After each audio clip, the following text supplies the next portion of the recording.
ఏనుగు ఎంత పెద్దగా ఉంటుంది అని కూడా చూస్తున్నట్టుంది కథ. రైట్. ప్రకాష్ రెడ్డి గారు, మిమ్మల్ని కూడా ఏం వదలలే నాకు తెలిసి కేసీఆర్ నిన్న కూడా మాట్లాడారు, మీ గురించి కూడా కామెంట్. ఓవరాల్గా కేసీఆర్ గారి కామెంట్స్ పైన మీ అభిప్రాయం ఏంటి?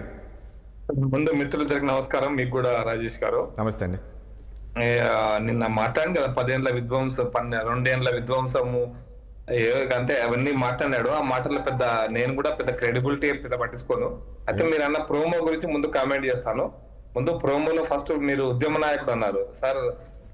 ప్రపంచంలో ప్రకాష్ రెడ్డి దయచేసి ఒక మాట, నేను ఉద్యమ నాయకుల్లా మాట్లాడారు అంటే గతంలో ఏ రకంగా మాట్లాడారు మీరు? అది ఉద్యమ నాయకుడు అంటే గతంలో ఎట్లా తిట్టేవాడు చూశారు కదా మీరు అందరినీ. రాజేష్ అది నేను పాయింట్. యు ఆర్ రైట్, మీరు చెప్పింది నేను అదే దాని కంటిన్యూషన్ చెప్తున్నా. ఉద్యమ నాయకుడు అనేటువంటిది ఎప్పుడు ఉంటుందంటే సార్, కాలంలో నేను 30 ఏళ్ల కింద నా వయసు 30 ఏళ్ళు, ఈరోజు నా 60 ఏళ్ళు దాటిపోయింది. వయస్సులో ఇంకా నేను కట్టెపట్టుకొని ఉద్యమం చేస్తా, నేను ఆర్మీలో పనిచేస్తే కుదరదు, అయిపోయింది కాలం. కేసీఆర్ గారి కాలం అంటే కేసీఆర్ గారు ఆరోగ్యంగా ఉండాలని కోరుకుంటున్నాం, కానీ కేసీఆర్ గారు రాజకీయమైనటువంటి వారి కాలం అయిపోయింది. మొన్న ఎలక్షన్స్ లో ఓడిపోయిన తర్వాత కేసీఆర్ గారు మళ్ళీ రాజకీయాల్లోకి వచ్చి తోలు తీయలేడు, ఉద్యమాలు చేయలేడు, ఇంకా ఈ ఊరు తిరగలు కూడా రాజకీయాల్లో ఓటమి గెలుపు అనేది సహజం కదా. ప్రకాష్ రెడ్డి గారు అయిపోయింది సార్. నేను మళ్ళీ అక్కడికి వస్తున్నా. కేసీఆర్ గారు ఉద్యమ నాయకుడు లాగానే పదాన్ని గురించే మాట్లాడుతూ వారు కాలం ఒక 10 సంవత్సరాలు ఉద్యమం 2014 వరకు లేదా 2010 వరకు ఆ ఉద్యమంలో వారి వయసు, వారి ఆరోగ్యం, వారి యొక్క స్ట్రెంత్ ఇవన్నీ కూడా వారికి కాదు మనకు కూడా. నేను అందుకోసం నా ఎగ్జాంపుల్ నేనే చెప్తున్నా. ఇంకొక 15 ఏళ్ళ తర్వాత నేను కట్టెపట్టుకున్నాడు వాళ్ళ ఇంకేం చేస్తాను, నేను రాజకీయాలు ఉంటానా, ఉండగలుగుతానా? ఎవరికైనా ఇది సహజమైనటువంటి కాలఖండంలో కాలం అనేది లోకాన్ని చేయింపజేసినట్టే కాలోస్మిలోకి చేయనట్టు ముందుకు పోతున్నప్పుడు ఎవరికి కూడా అసాధ్యమైన పని, అది అసాధ్యమైన పనికి వచ్చి మనం మాట్లాడినా దానివల్ల ప్రయోజనం ఉండదు అనేది నా అభిప్రాయం. ఎందుకంటే తరం మారుతుంది. తరం మారుతున్నప్పుడు ఒక తరం 30 ఏళ్ళలో ఒక తరం మారుతుంది. ఆ తరం మారినప్పుడు నేను యువమర్చాలి చిన్నప్పుడు నేను ఏబీపీలో పని చేసినప్పుడు నేను ఏబీపీలో పని చేయలేను. చాలా మంది మా పిల్లల టర్మ్ అయిపోయింది, కొత్తగా మాట్లాడడానికి ఉండదు. కాబట్టి ఆవేశాలతోటి ఏదో మాట్లాడడానికి ప్రయత్నం చేస్తే అది ఆర్టిఫిషియల్ గా ఉంటుంది తప్పిస్తే సహజమైనటువంటి ధోరణి కాదనేది నా అభిప్రాయం అండి. అది సహజ ధోరణితో మాట్లాడలే, ఆర్టిఫిషియల్ ధోరణితో మాట్లాడన్నీ కూడా తోలు తీస్తా, ఊరికి పోతా, బట్టలు ఇప్పుతా, ఏమైనా ఈ భాష అంతా కూడా తెలంగాణ మంచిది అనుకున్నా అది భాష దానివల్ల ఉపయోగం కూడా లేదనేది నా అభిప్రాయం అండి. కానీ బీజేపీని విమర్శించినా అంటే బీజేపీని నిన్న దానికి చెప్పిన దానికంటే చాలా విమర్శించండు. మీరు అన్నట్లు సరే ఆయన వయసు మీనబడ్డది అని మీరు అంటున్నారు. సో అట్లా అని చెప్పి నేను కూడా ఏం మొదలట్లేదు కదా. కేసీఆర్ కూడా ఏ రకంగా మాట్లాడాలో ఆ రకంగా కామెంట్ చేస్తున్నారు. లాస్ట్కు నన్ను చచ్చిపోవాలని కూడా చూస్తున్నారు, చనిపోవాలని కూడా కోరుకుంటున్నారు అని అంటున్నారు కదా. ఆయన కూడా చాలా వరకు కామెంట్ చేశారు కదా. రాజేష్ గారు, నేను కేసీఆర్ గారు పెద్ద మనిషిగా గౌరవిస్తాను, నేను ఇప్పుడు గౌరవిస్తాను. మాజీ ముఖ్యమంత్రిగా పెద్ద మనిషిగా తెలంగాణ రాష్ట్ర ఉద్యమంలో అగ్రభాగం నిలబడ్డ వ్యక్తి, గౌరవించడం తప్పు కాదు. వారిని ఆయురారోగ్యంతో ఉండాలని కోరుకుంటారు. కానీ వారు మీరు చెప్పినంత శక్తితో పనిచేయలేరు అనేటువంటిది నా అభిప్రాయం అండి. వారు కాదు ఎవరం కూడా అసాధ్యమైన పని వారు గైడ్ చేయొచ్చు, వారి పార్టీని గైడ్ చేయొచ్చు. అయితే పార్టీ ఓడిపోవడం గెలవడం సాధ్యాసాధ్యాలు ఎట్లుంటాయి అంటే ఓడిపోయి గెలవడం, గెలిచి ఓడిపోవడం మీద సహజంగా జరుగుతుంటాయి.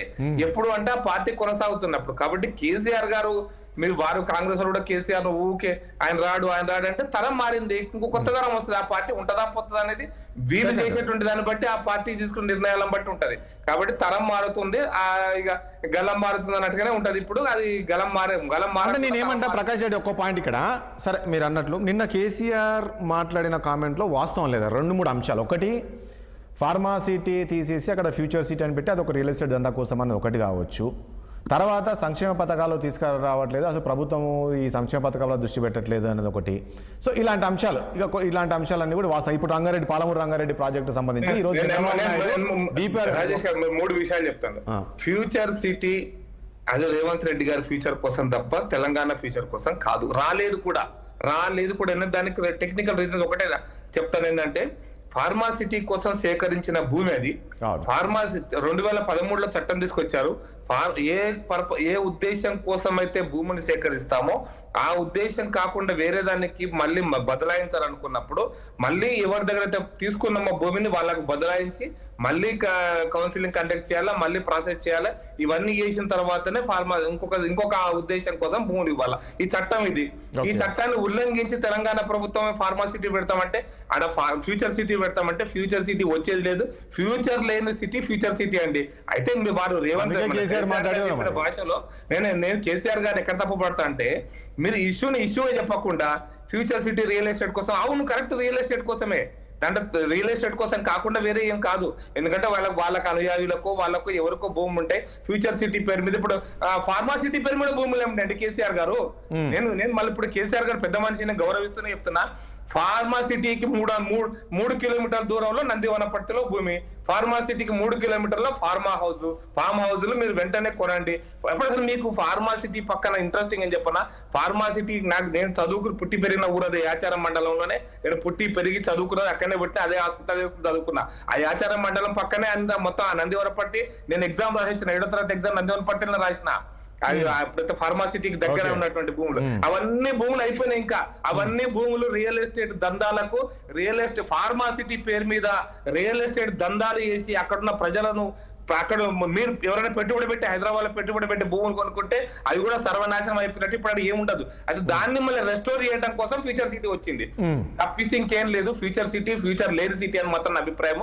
చట్టం చెప్తుంది, అది జరగబోతున్నది కూడా. అది ఫార్మాసిటీ పెట్టలేకపోయిండు, ఫ్యూచర్ సిటీ పెట్టలేదు కూడా అనేటువంటి నా అభిప్రాయం. దాని గురించి అయితే చెప్పేటప్పుడు కేసీఆర్ గారు పద్ధతి ప్రకారం చెప్పుంటే దాన్ని ప్రజలు తీసుకునేగలుగుతుంటారు. ప్రజలకు అర్థమయ్యే భాషలో అర్థమయ్యే విధంగా చెప్పాలి. అయితే చెప్పలేడు ఎందుకు అంటే, ఆయన ఫ్యూచర్ రియల్ ఎస్టేట్ బిజినెస్ ఆయన చేయించుకుంటు కదా. ఫార్మాసిటీ పేరు మీద రియల్ ఎస్టేట్ బిజినెస్ చేసిండు. అక్కడ ఎక్కడ దాకా మీరు గూడు ఇక్కడ హైదరాబాద్ నుంచి మన ఎయిర్పోర్ట్, శంషాబాద్ ఎయిర్పోర్ట్ నుంచి ఆ తాటిపర్తి వరకు, ఇంకా అవతల మహబూబ్నగర్ జిల్లా, ఇప్పుడు రంగారెడ్డి జిల్లా అయింది, ముద్దువెన్న ఉంది అవతల. అంటే ఒకటి మీరు అన్నది కరెక్ట్. అయితే మీరు అన్నట్లు ప్రకాష్ రెడ్డి గారు, అంటే కేసీఆర్ మాట్లాడిన మాటలు ప్రజలు అంతగా విశ్వసించారంటారా? నేను రెండో పాయింట్ మీరు అడిగారు, రెండో క్వశ్చన్ అడిగారు.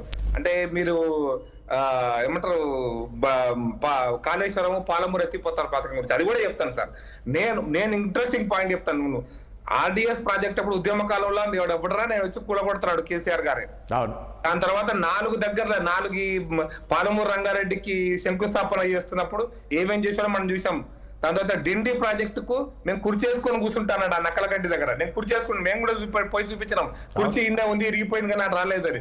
కుర్చీ చేసుకొని కుర్చీ నేను కట్టిస్తాడు. ఈ ఏదుల దగ్గర, ఈ షాద్ నగర్ దగ్గర అవుతా జడ్చల దగ్గర, ఆడ కూడా నేను ఉద్దండాపూర్ అనుకుంటాను, అక్కడ కూడా నేను కుర్చీ చేసుకొని గుట్టించా. రోజు నేను వారం వీడికి వస్తా, ఏమైనా కాంట్రాక్టర్ నాకు గెస్ట్ హౌస్ పెడతావా లేదు. ఆ భాష మీరు ఆ రికార్డ్స్ తీయండి, మీకు అద్భుతమైనటువంటి భాష పదాలం కనపడుతుంది. కాంట్రాక్టర్ ఎవరయ్యా నువ్వా? నేను నాకు ఫామ్ హౌస్ కట్టియాలి గారు, నేను వచ్చి నిన్నే ఉంటా, వారం వచ్చి నేను రివ్యూ చేస్తాను. మళ్ళీ పోయిన పాపన వాళ్ళే ఎప్పుడు పోయిందంటే ఎలక్షన్ల ముందర పూలు చల్లిపించారు. ఒకరోజు మోటార్ లాంచ్ చేసి ఆ నీళ్లు రాగానే పూలు చల్లిపించారు. మా దగ్గర డిండి ప్రాజెక్ట్ ఉంది. డిండి ప్రాజెక్టు మొన్న మునుగోడు నియోజకవర్గ ఎన్నికలలో కూడా డిండి ప్రాజెక్టు విషయంలో శివన్న కూడా పోయి ఏం మాట్లాడో మనం విన్నాం. ఆ డిండి ప్రాజెక్టులో ఇప్పుడు నీళ్లు ఉన్నాయి. నిజం చెప్పాలంటే మా ఊరే డిండి ప్రాజెక్టు పోయే ఊరండి. మా ఊర్లో నేను మొన్న ఎలక్షన్స్ కోసం పోయిన రోజున ఆ కినాల్లో నీళ్లు ఉన్నాయి, ఊరుతున్నాయి నీళ్లు. అవి డిండి ప్రాజెక్ట్ నీళ్లు కాదవి, ఊరుతున్న నీళ్ళు అక్కడ. దేవుడు ఇచ్చితే వర్షాలతో ఉడుతున్న నీళ్లు. అది చెప్పుకొని కాళేశ్వరం కూడా అంతే, అది చెప్పుకొని వర్షాలు పడితే ఆ నీళ్లు ఎల్లంపల్లి నిండినా, ఆ నీళ్లు ఎస్ఎల్బిసి మన పోచంపాడు నిండినా, అవే చెప్పుకొని కదా నడిపించింది. కాబట్టి మీరు చెప్పినటువంటి అంటే ప్రజలకు 2 ఏళ్ళ మర్చిపోయారు, నేను వచ్చేస్తున్నా అంటే కుదరదు సార్. మేము చెప్పడం కోసం మేము కూడా ఉన్నాం. మీరు చేసినటువంటి పాపాలు, మీ 10 సంవత్సరాల విధ్వంసాన్ని చెప్తాం. ఈ 2 సంవత్సరాల్లో కాంగ్రెస్ పార్టీ వైఫల్యాలు కూడా ఎండగడతాం. నైతికంగా ఈ 2 పార్టీలకు కూడా ఈ రోజున ఇటువంటి ఇష్యూస్ మీద మాట్లాడే నైతిక హక్కు లేదు. ముఖ్యంగా టిఆర్ఎస్ పార్టీ కాంగ్రెస్ పార్టీ విమర్శించే హక్కు లేదు. సంక్షేమ పథకాల పేరు మీద మళ్ళీ నేను చెప్తున్నా, మీరు 2019 ఎన్నికలలో రాజేష్ గారు గుర్తుపెట్టుకోండి, నిరుద్యోగులకు నిరుద్యోగ భృతి ఇస్తాడు. 5 సంవత్సరాలు 1 రూపాయి ఇవ్వలే. డబుల్ కోతలు ఏంటంటే ఆయన 2,500 ఇచ్చేది, నేను 4,000 చదువుడు అన్నాడు. ఇప్పటిదాకా రూపాయి ఇవ్వలే. ఇంకా ఫైనల్ గా మనవతరాయ్ గారు చెప్పిన ఇంకొక పాయింట్ చెప్తా, డబుల్ బెడ్రూమ్ ఇల్లు కట్టిస్తామన్నారు. నేను మళ్ళీ చెప్తున్నా, ఇందిరమ్మ ఇండ్ల కంటే ఘోరంగా కట్టిన ఇల్లు కాకెత్తుకపోతుంది. చూడండి, కట్టిన ఇల్లు కాకెత్తుకపోబోతున్నది. అంటే అర్థమైంది అనుకుంటా మీకు. కట్టిన ఇండ్లు కాకెత్తుకోబోతున్నది అంటే అది ఇండ్లు ఉండవు, చార్మినార్ కూడా కాకెత్తుకోపోతే చూద్దాం. అంటే ప్రజలు ప్రతిదీ గమనిస్తుంటారు కదా ప్రకాష్ రెడ్డి గారు ఏం జరిగి ఇప్పుడు గతంలో కాకెత్తుకోబోతున్నది అన్న, ఎత్తుకోబోతున్నది అన్న, కాకెత్తుకోబోతున్నది అన్ని కూడా ఇందిరమ్మ ఇండ్ల పేరు మీద డబ్బులు వాళ్ళ కార్యకర్తల జేబుల్లో నింపడానికి ఇస్తున్నారు తప్పిస్తే అక్కడ ఇండ్లు కడతలేరు అనేది నిజం. నేను కావాలంటే ఇంకొక 2 ఏళ్ళ ఫోటోలు తీసి ఇప్పుడే DVD పెట్టో నేను చూపిస్తాను. వాళ్ళకు కూడా డబ్బులు ఇస్తున్నారు అనేది వాస్తవం. కాంగ్రెస్ పార్టీ ఎమ్మెల్యేలు చెప్పే వాళ్ళకి ఇస్తున్నారు, వాళ్ళ రికమెండేషన్ తో ఇస్తున్నారు. కాబట్టి మీ సంక్షేమ పథకాలన్నీ కూడా డొల్లగా మారబోతున్నాయని మాత్రం చెప్పదలుచుకుంది. మీరు బెటర్ పెట్టండి. నాగేంద్ర గౌడ్ గారు